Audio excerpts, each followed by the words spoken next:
இருக்கு பாருங்க 15 பதக்கம் வந்து செட் ஆக்கிட்டு இருக்காங்க. அதனால இந்த மாதிரி நமக்கு வந்து பண்ணிருக்காங்க. பாருங்க இதெல்லாமே ஆர்டர் பேஸ்ல தான் ஆர்டர் பேஸ் எல்லாம் வெளிநாட்டுக்கு போகுதுங்க இதெல்லாம். பாருங்க இதெல்லாம் வெளிநாடுகளுக்கு தான் வந்து. ஆமா. ஆனா நீங்க என்ன பண்றாங்க? ருத்ராட்ச மாலை மாட்டுறாங்க. பாருங்க ருத்ராட்ச மாலை எப்படி பார்த்தாலும் ஒரு நாளைக்கு வந்து 20-30 மாலை வரைக்கும் நமக்கு வந்து கம்பல்சரி போயிட்டே இருக்கும்.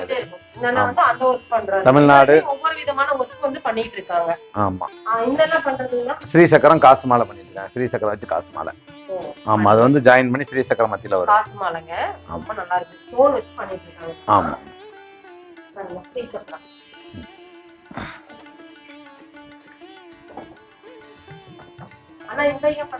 அவங்க வந்து அந்த பெரிய மாலைக்கு ரோஜாப்பூ மாலை, ருத்ராட்சத்துக்கு ரோஜாப்பூ மாலை போட்டுட்டு இருக்காங்க.